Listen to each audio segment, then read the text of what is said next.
I got pregnant in 10th grade. My parents disowned me and kicked me out. 20 years later, my name is Ava Monroe, and I am 36 years old. This is the story of how I lost a family and built a life. The rain was falling sideways that night. I was 16, trembling, soaked, and holding a plastic grocery bag with 2 t-shirts and a sonogram photo. Inside, my father's voice thundered, "You've shamed this family! Get out!" My mother didn't look at me.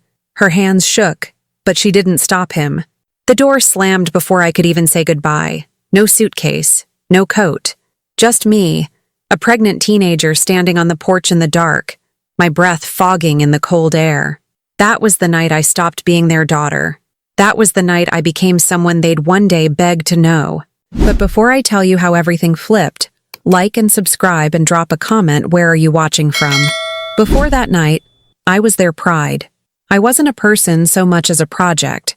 My name was Ava Monroe, and I was the daughter of Richard and Eleanor Monroe, a fact that meant everything in our small corner of Dallas.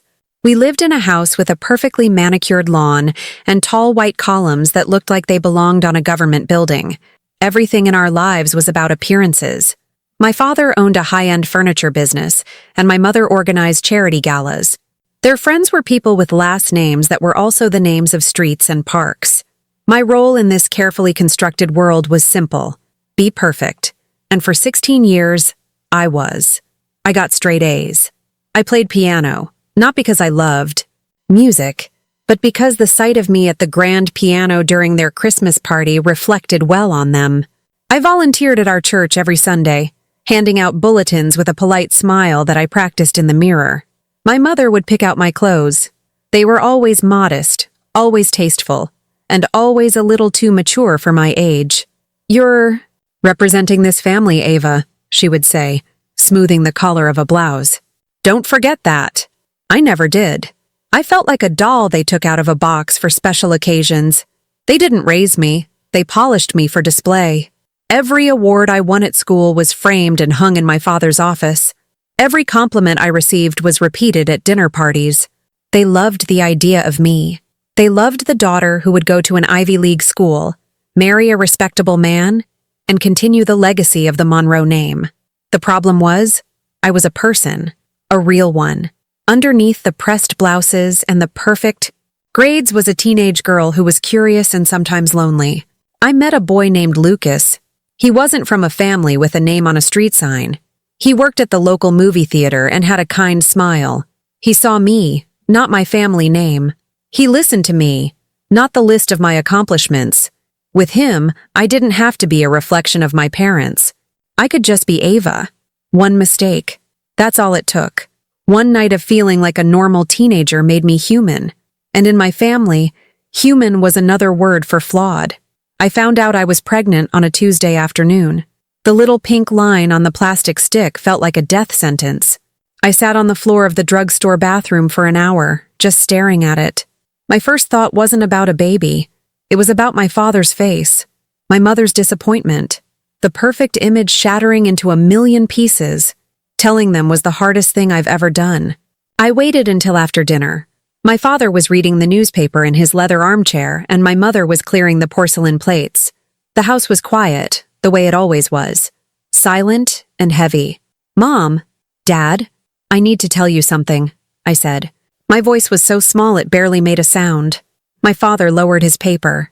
His eyes, cold and assessing, fixed on me. "What is it, Ava?" My mother stopped in the doorway, her hands clutching a stack of plates. She knew. Mothers always know when the air changes. The words wouldn't come out. I just opened my purse and took out the sonogram photo the clinic had given me. It was a small, grainy black and white picture, a tiny speck. I held it out. My mother gasped and dropped the plates. They shattered on the hardwood floor, the sound echoing through the silent house. My father stood up slowly. He didn't yell, not at first. His voice was dangerously low. "What is this?" he asked, his eyes never leaving mine. "I'm pregnant," I whispered. The silence that followed was worse than shouting. It was a cold, thick silence that sucked all the air out of the room. I saw the calculation in his eyes. He wasn't seeing his daughter. He was seeing a problem, a A scandal. A stain on the family name. You will get rid of it, he said. It wasn't a suggestion. It was an order. No, I said, and the word surprised me. It was the first time I had ever truly defied him. I can't. That's when he changed. The cold mask cracked, and raw fury poured out. The yelling started. Words like shame, disgrace, and ruin were thrown at me like stones. He told me I had thrown my future away. He said I had destroyed everything they had worked for. My mother just stood there, surrounded by broken porcelain, crying silently. She didn't defend me. She didn't look at me.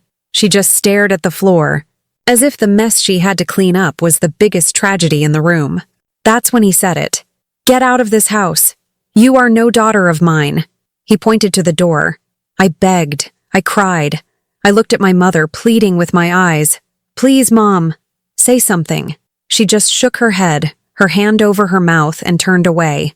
In that moment, I realized the truth. Their love was conditional. It was a prize I had to earn, and I had just been disqualified. So I went to my room, grabbed a plastic grocery bag, and threw in 2 shirts and my toothbrush. My hands were shaking so badly I could barely zip my jeans. I took the sonogram photo with me. It was the only thing in the world that felt like it was truly mine. The front door slammed shut behind me. The sound final. The rain hit my face, mixing with my tears. I stood on that porch, the perfect porch, of the perfect house, and understood I was completely and utterly alone. They told everyone I'd gone to live with my aunt in California for a special academic program. It was a neat, clean lie that kept their image intact. The girl they had polished for 16 years was gone. They had erased me. The truth? I walked for hours in the rain until I found a 24-hour library. The next day, I found an old unlocked Chevy in the back of the parking lot. The seats were cracked and smelled like old coffee. That car became my home for the next month. I wasn't some runaway on an adventure. I was a ghost haunting the edges of a life I used to have. Every night, I would curl up in the back seat, clutching my stomach, feeling the cold seep into my bones. I was terrified. But as the days turned into weeks, a strange feeling started to grow inside me. It felt like steel hardening in my spine. I wasn't just lost. I was learning. I was learning that the world my parents had built was made of glass, and I was learning that I was made of something much, much stronger.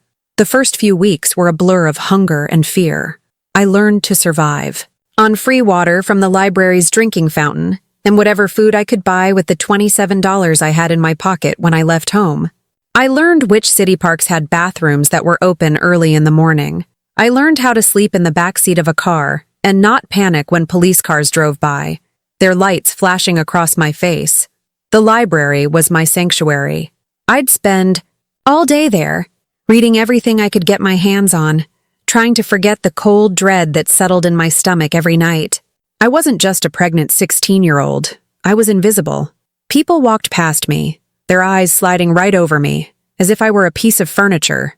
In a way, it was a relief. No one was looking at me, which meant no one was judging me. After a month of living in the Chevy, my money ran out. I knew I couldn't keep going like this. The baby inside me was a constant reminder that my survival was no longer just about me. I had to do something. I started walking from business to business, asking for work. I was turned away from a dozen places. I was too young. I had no experience. I had no address. My belly wasn't showing yet, but I knew it was only a matter of time. The rejections felt like tiny cuts, each one stinging more than the last. Finally, I walked into a small 24-hour diner called the Corner Booth. It smelled like grease, coffee, and desperation. The owner, a tired-looking man named Sal, barely glanced at me. "What do you want, kid?" he grunted, wiping down the counter with a rag. "I'm looking for a job," I said, my voice shaking a little. "I'll do anything. Wash dishes, bus tables. I'm a hard worker." He looked me up and down. "You got a place to live? You got parents who know where you are?" I lied. "Yes, sir. I live with my aunt just a few blocks away." He must have seen the desperation in my eyes because he sighed and threw the rag into a bucket. "Fine. Night shift, $10 an hour, cash. You wash dishes. Don't be late. don't steal, and don't cause trouble. That night I started my first real job. The kitchen was hot and loud. Piles of dirty dishes seemed to regenerate the second I turned my back, but it was the most beautiful place in the world to me. It was a paycheck. It was a purpose. That's where I met Maribel. She was a cook, a short, round woman with kind eyes and a laugh that filled the entire kitchen. She was in her 50s and had been working at the diner for 20 years. She saw right through me. On my third night, the morning sickness hit me hard. I ran to the employee bathroom and was sick for 10 minutes straight. When I came out, pale and shaking, Maribel was waiting for me with a glass of water and a piece of dry toast. "How far along are you, mija?" she asked softly. Tears welled up in my eyes. It was the first time anyone had spoken to me with kindness in over a month. I told her everything. The perfect family, the pregnancy, the night I was kicked out. I expected pity or judgment. Instead, she just nodded. "Men can be fools," she said, putting a warm hand on my shoulder. "And sometimes mothers are too scared to be brave. But you have fight." Maribel became my anchor. She let me nap in the dry storage room on my breaks, when the exhaustion became too much to bear. She would sneak me leftover food to take with me at the end of my shift. She never called me the pregnant girl. She called me Ava or Mija, my daughter. She told me stories about raising her own 3 sons on a cook's salary. "It's not easy," she would say, flipping pancakes on the grill. "But you look at that baby's face, and you find a strength you never knew you had. You'll raise that baby just fine. You've got fight." Her words became my mantra. I repeated them to myself every night as I walked back to the cold Chevy. "You've got fight." I knew a diner job wasn't enough. My parents had always preached the importance of education, and in a strange, twisted way, I was determined to prove them right. I found a program for a high school equivalency degree, a GED. The classes were at night, at a community center across town. My new life became a grueling routine. I'd sleep in the car for a few hours in the morning, spend the afternoon at the library studying, take 2 buses to my GED class, and then take another bus to the diner to work until dawn. I was always tired. My ankles swelled and my back ached constantly. I did my homework on the back of old receipts during my 10-minute breaks at the diner. Some of the other workers looked at me with pity, but I didn't want their pity. I was building something. I finished my GED 2 weeks before my due date. I took the final exam with a belly so big I could barely fit behind the small desk. I passed. I walked out of that community center holding my certificate, and for the first time in a long time, I felt a flicker of pride. I had done it, all by myself. When my son Ethan was born, it was in a sterile, impersonal charity ward of the county hospital. I was alone. There were no flowers, no balloons, no proud father waiting outside. It was just me and a handful of overworked nurses. The pain was excruciating, but the moment they placed him on my chest, everything else faded away. He was so small, so perfect. He had a full head of dark hair and tiny wrinkled hands. I looked into his eyes and I saw my future. He was not a mistake. He was not a source of shame. He was my son. I held him close in that quiet, lonely hospital room and whispered a promise to him. "They may have erased me," I said, my voice thick with emotion, "but I'll write my own story. And you, my sweet boy, you will be the best part of it." In that moment, holding my son, I wasn't a scared 16-year-old anymore. I was a mother, and I would do anything to give him the life he deserved. The years that followed were a relentless grind. They were both brutal and beautiful, a strange mixture of exhaustion and profound love. Life with a newborn was a challenge I could never have prepared for.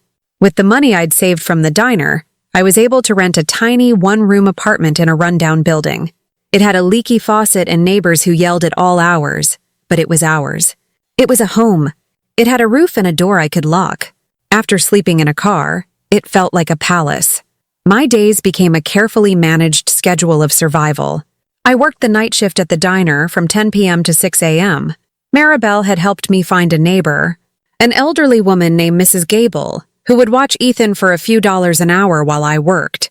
I would come home just as the sun was rising, my body aching and my clothes smelling of fried bacon. I'd pick up Ethan, feed him, and try to get a few hours of sleep while he napped. The afternoons were for him. We'd go to the park or read books on the floor of our small room. He was a happy baby, and his laughter was the fuel that kept me going. But I knew this wasn't enough. I wanted more for him. I wanted a life where we weren't always one broken down car or one missed shift away from disaster. The dream of a better future was a constant hum in the back of my mind. The promise I made to him in that hospital room echoed in my ears every single day. When Ethan slept, my second day began. I didn't have a television or a radio. My only luxury was my library card. I started borrowing books. Not novels, but textbooks. At first, it was just anything to keep my mind sharp. Then, I found the medical section. I started with basic anatomy and physiology. I was fascinated. I read about the human body, about how it fought diseases, how it healed. It felt like I was learning a secret language. These books were my escape, but they were also the blueprint for a new life. I started a mason jar on top of our rickety dresser. I wrote "someday" on a piece of tape and stuck it to the glass. Every night after my shift, I would empty my pockets. Every tip, every spare dollar, every quarter went into that jar.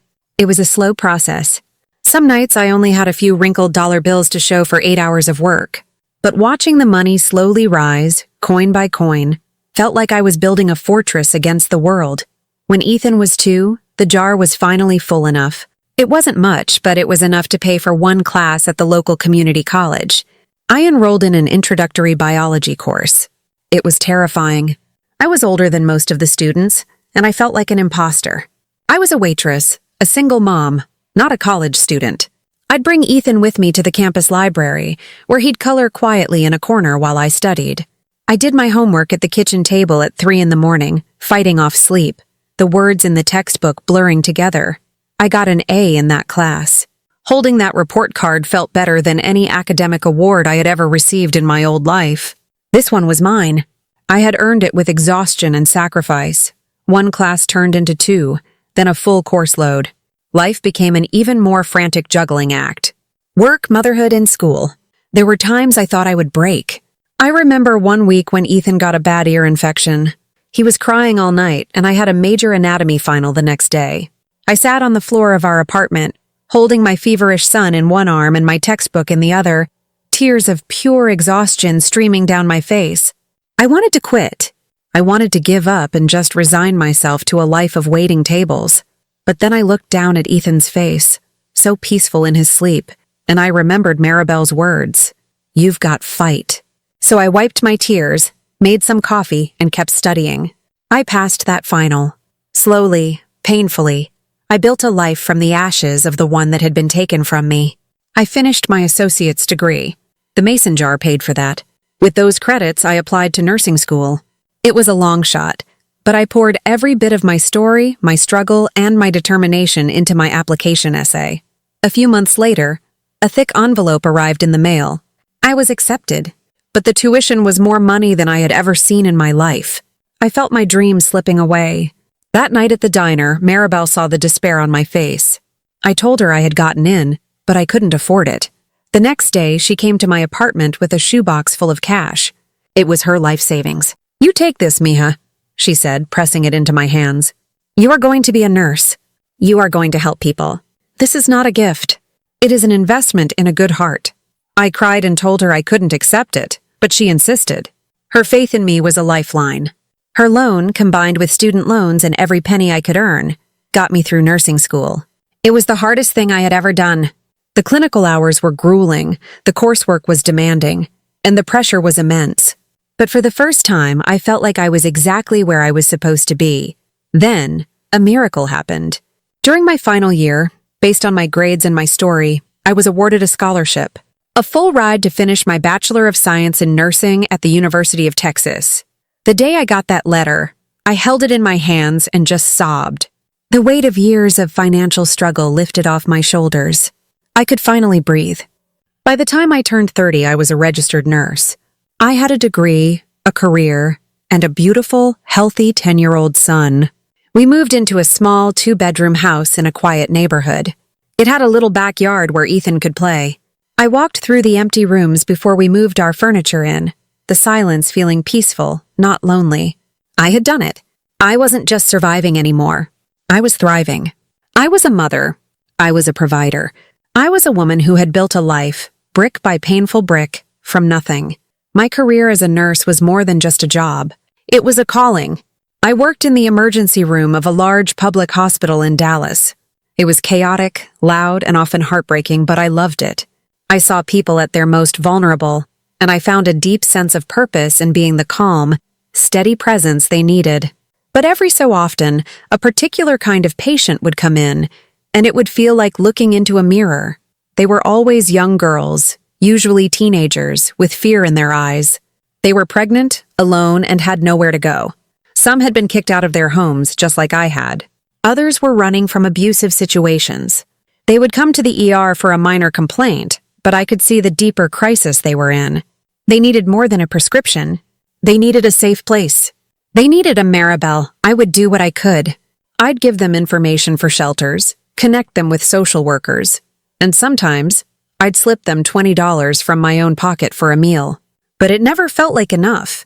I would go home to my comfortable house and my wonderful son, and I would think about those girls out on the street with the same terror I once felt. The memory of sleeping in that cold Chevy was never far from my mind. The idea started as a whisper. A small, persistent thought. What if there was a place? A place that wasn't a sterile, intimidating shelter, but a real home. A place that offered not just a bed, but support. Medical care, child care, job counseling, and most importantly, a community of people who understood. For 2 years, the idea grew. I worked double shifts, saved every penny I could, and lived as frugally as possible. I took business classes at the community college at night. I wrote a business plan at my kitchen table after Ethan was asleep. I talked to doctors, lawyers, and social workers, gathering information and support. The dream was crazy. I was a single mother, a nurse with a mountain of student debt. Who was I to think I could start a nonprofit from scratch? But the image of my 16-year-old self, standing alone in the rain, wouldn't let me go. I was doing this for her. I was building the sanctuary I had desperately needed. At 32, I took the biggest leap of faith of my life. I cashed out my small retirement fund, took out a second mortgage on my house, and combined it with the money Maribel had loaned me all those years ago, which I had paid back with interest, much to her protest.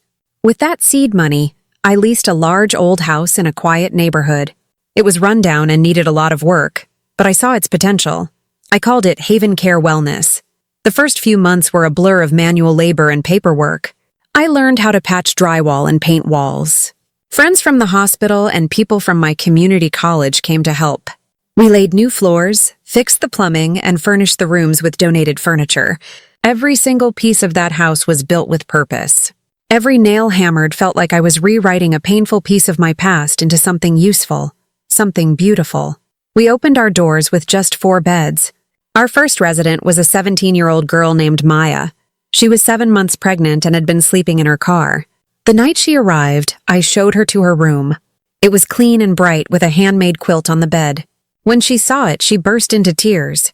"No one has ever given me anything so nice," she whispered. "You deserve nice things, Maya," I told her, my own voice thick with emotion. "You deserve to be safe." That was the moment I knew I had done the right thing. Haven Care was more than just a building. It was a promise. It was the answer to a prayer I had whispered into the cold night air 16 years earlier. Word spread. We quickly filled our 4 beds and had a waiting list. We offered prenatal care, parenting classes, therapy, and daycare so the young mothers could finish school or find jobs. I hired other nurses and a social worker. We helped the girls get their GEDs, apply for college, and create resumes. We didn't just give them a place to stay. We gave them the tools to build their own lives, brick by brick, just as I had. By the time I was 35, Haven Care had grown beyond my wildest dreams. We had secured grants and community funding. We moved into a larger facility, a former apartment complex, and could now house 30 mothers and their children. We partnered with hospitals statewide, becoming a primary resource for young women in crisis. In 3 years, we had helped over 1,000 young women find their footing. My face was in local newspapers and on the evening news. I became an advocate, a public speaker, telling a sanitized version of my story to raise money and awareness. I talked about the importance of supporting young mothers, about breaking cycles of poverty and despair. Through all of this, I never once reached out to my parents. I never called. I never wrote. I had no idea if they knew what I was doing, and I found that I didn't care. My need for their approval had died on that rainy porch 20 years ago. My success wasn't for them. It wasn't a performance to win back their love. It was for me, for Ethan, and for every young girl who had ever been told she was a source of shame. My silence was my announcement. I had built a new world for myself, a world they had no part in. And in that world, I was whole. Word travels fast in a city like Dallas if you move in the right circles. But when you fall out of those circles, the silence is what travels faster.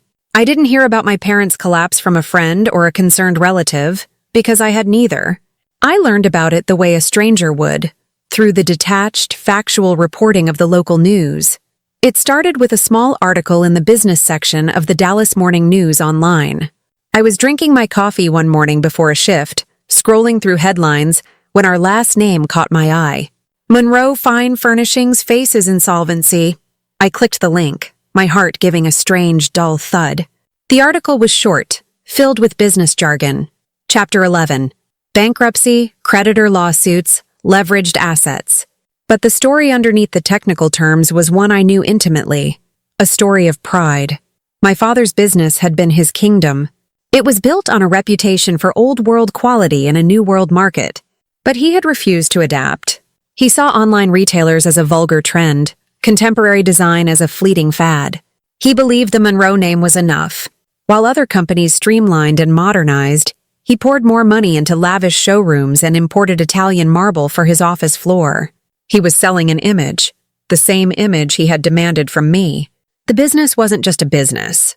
It was a testament to his own perceived superiority. As I read more over the coming weeks, a clearer picture emerged. He had taken out massive loans, not just to prop up the failing company, but to maintain their lifestyle. The country club membership, the European vacations, my mother's charity galas, it was all funded by debt. They were living in a house of cards, and the slightest breeze had brought it all down. I watched from a distance, a silent observer to the slow-motion demolition of the life I once knew. I felt a strange sense of detachment, like a doctor reading a patient's chart. The diagnosis was clear, a terminal case of pride. There was no joy in it. I had expected to feel something, a sense of victory, of schadenfreude, of righteous satisfaction, but I felt nothing of the sort. It was just a quiet, sad confirmation of what I had learned that night in the rain. Their world was hollow. It was built on appearances, and without the money to maintain the facade, there was simply nothing left. One afternoon, I drove past my old neighborhood. I didn't mean to. I was on my way to a meeting across town and took a wrong turn. But there it was, the street with its canopy of ancient oak trees and sprawling lawns. And there was the house. My house. Except it wasn't. There was a large, stark, foreclosed sign hammered into the perfect lawn. The grass was slightly overgrown. The white columns seemed gray and tired. It looked smaller, less imposing. It was just a building, an empty shell that held the ghosts of a family that had never really been one. I didn't stop the car. I just looked at it for a long moment, then kept driving. I didn't feel sadness or loss. I felt free. The prison had finally crumbled. Ethan was 16 then, the same age I had been when I was cast out. He was smart and perceptive, and he knew more than I often gave him credit for. He found me looking at an old photo of the house one evening. "Is that the place you grew up in?" he asked, sitting beside me on the couch. "It was," I said.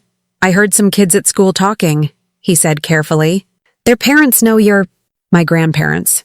They said they lost their business." I nodded, waiting for his reaction. I had told him the truth about my parents years ago, in simple, age-appropriate terms. He knew they had not wanted me to have him. He knew they had not been a part of our lives by their own choice. I had never spoken of them with anger, only with a quiet sadness for what could have been. "Does that make you happy?" he asked. It was a genuine question from a teenager trying to understand a complex adult emotion. I thought about it for a long moment. "No," I said honestly. "It doesn't make me happy. It just makes me sad for them. They spent their whole lives building something that wasn't real. They valued what things looked like more than what they were. Their business, their friendships, even their family. It was all for show. And when the show was over, everyone left." He put his head on my shoulder. "Well, our house is real. And we're real." "Yes, we are," I whispered, wrapping my arm around my son, my beautiful, real son.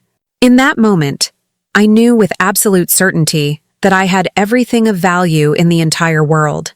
The news of their downfall faded, as all news does. They disappeared from the social pages.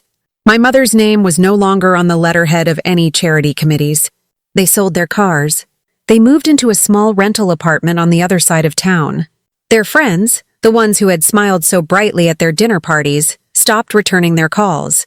They had been erased from the world they had so carefully constructed, just as they had erased me. The irony was not lost on me, but it brought me no comfort. It was just the logical conclusion of a life lived for the approval of others. They had traded their daughter for their reputation, and in the end, they had lost both. It was a Sunday morning, almost 20 years to the day they threw me out. The air in my home was warm and smelled of cinnamon rolls baking in the oven. Ethan, now a high school senior with a full scholarship to college waiting for him, was at the kitchen table, sketching in a notebook and sipping orange juice. Sunlight streamed through the windows, catching the dust motes dancing in the air. It was a perfect, peaceful, ordinary moment. The kind of moment I had once thought was impossible for someone like me. Then the doorbell rang. The sound was jarring, an interruption to the quiet harmony of our morning. I figured it was a neighbor or maybe a package delivery. I wiped my flour-dusted hands on my apron and walked to the front door. Through the beveled glass, I saw them. My breath caught in my chest. For a split second, my mind refused to process the image. They were older, so much older. My father's broad shoulders were stooped, his proud posture gone, replaced by a weary slump. The expensive suit was gone, replaced by a simple, slightly frayed sport coat. My mother stood close beside him, her hand clutching his arm as if for balance. Her perfectly styled hair was thinner now and gray at the roots. The designer handbag was gone, a plain leather purse slung over her shoulder. They looked like strangers, but I knew them in my bones. They were the ghosts of my past, standing on the doorstep of my present. They looked small and cold and lost. My first instinct was to turn around, to walk back to the kitchen and pretend no one was there. I could lock the door, close the blinds, and they would eventually go away. I could preserve my peace. It was what they deserved. 20 years of silence had been my answer to their cruelty, and it had worked. Why break it now? But my feet stayed planted on the floor. My hand rested on the cool brass of the doorknob. This was my house, my sanctuary. They had no power here. I was not the terrified 16-year-old girl anymore. I was a 36-year-old woman who had built a life, a family, and a future on her own terms.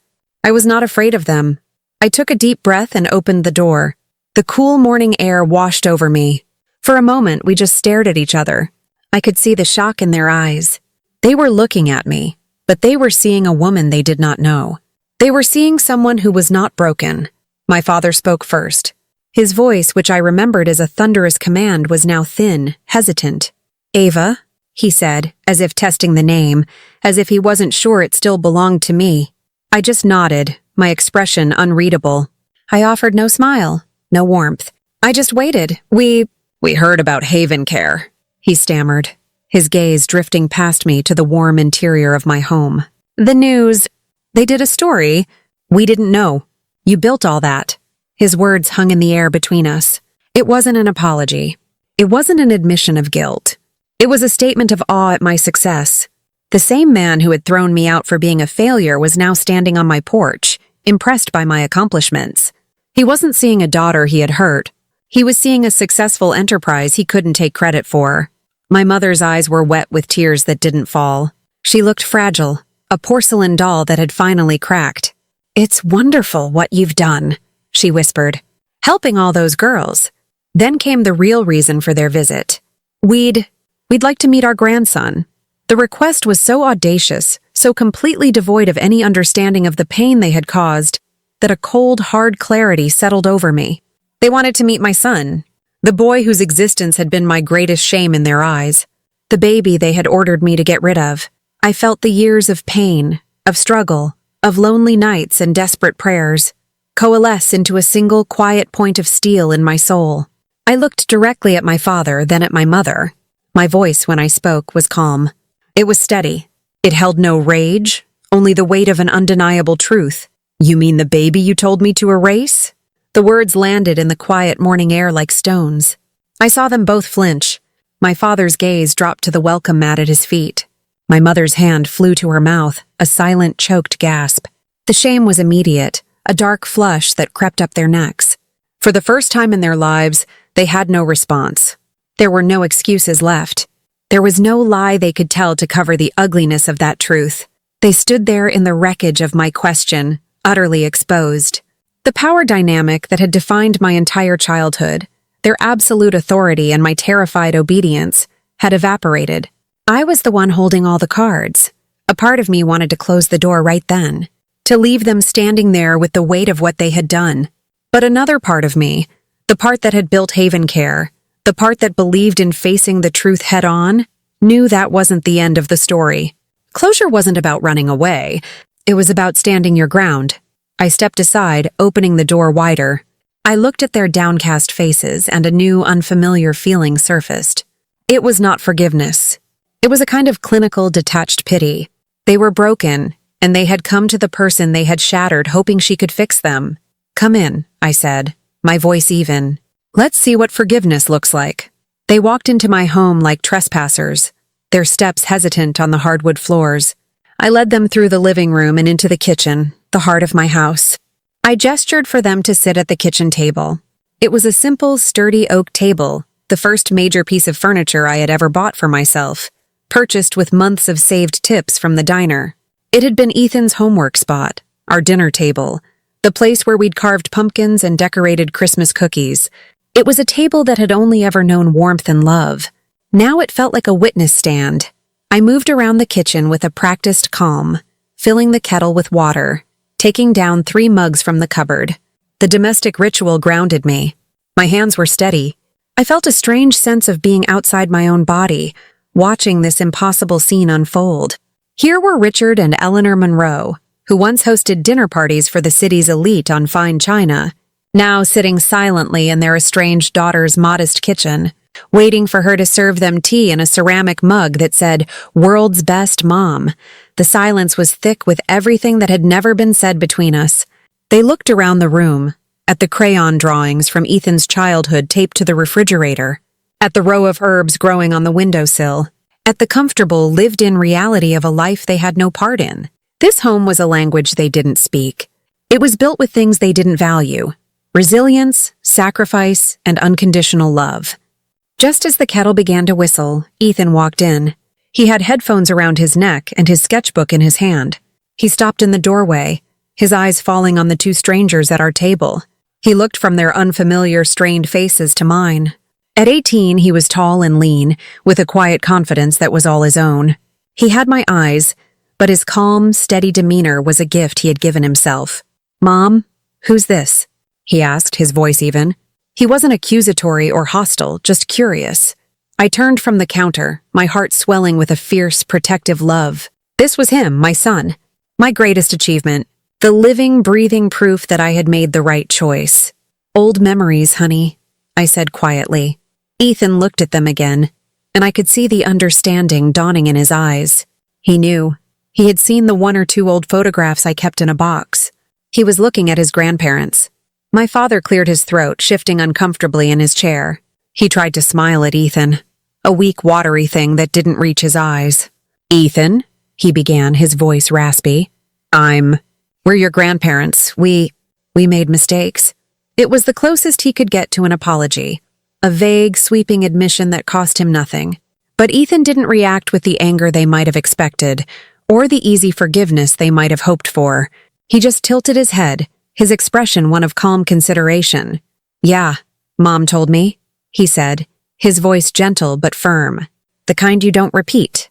The simple, profound statement landed with more force than any shout could have. It was not an accusation. It was a lesson learned. It told them that their story was not a secret source of shame in our house, but a cautionary tale, a foundation for our own moral code. It told them that their failure had been transformed into my son's wisdom. My mother, who had been silent until now, began to cry. The tears she had been holding back now streamed down her wrinkled cheeks. She reached a trembling hand across the table as if to touch Ethan, but let it fall back into her lap. She tried to smile through her tears. "We just want to be part of your lives now," she pleaded softly. "We've missed so much." Ethan's gaze was unwavering. but it was filled with a surprising softness. There was no bitterness in him. I had raised him without it. He looked at these two broken people and saw them not as monsters but as a lesson. "You were part of our lives," Ethan said, his voice so quiet they had to lean in to hear him. "Just not the way you think." He glanced at me, a look of profound love and understanding passing between us. Then he looked back at them. "You taught her how strong she could be. Her whole life, her work. It all started because of you. You showed her exactly what kind of parent she needed to be by showing her what not to be." The truth of his words filled the room, absolute and irrefutable. He had taken their greatest sin, their abandonment, and reframed it not as our tragedy, but as the source of our strength. He had stripped them of their power to hurt us ever again. They hadn't come here to offer an apology. They had come seeking a piece of the life I had built, a share in the grandson they had never known. But my son, in his quiet wisdom, had just shown them that their only contribution to our happiness was their absence. I watched them shrink into their chairs, the weight of his words pressing down on them. My father stared at his hands on the table. My mother sobbed silently into a tissue. The tea kettle whistled, a shrill, lonely sound in the suddenly vast silence of my kitchen. I turned and poured the hot water into the mugs, my movements slow and deliberate. There was nothing more I needed to say. My son had said it all. After Ethan spoke, the atmosphere in the kitchen changed. The tension didn't disappear, but it transformed. It was no longer the taut, brittle tension of a confrontation waiting to happen. It was the heavy, thick silence of an ending. My parents had arrived hoping for some kind of absolution, a path back into a family they had discarded. But my son, with his gentle, devastating honesty, had shown them that the path had closed 20 years ago. There was no way back. I placed the mugs of tea on the table. Steam curled up into the silent air. They didn't reach for them. They just sat there. Two elderly people lost in the ruins of their own choices. I looked at them, and the last vestiges of my childhood fear, the lingering phantom pain of their rejection, finally dissolved. They were not the powerful, terrifying figures who had held my life in their hands. They were just sad.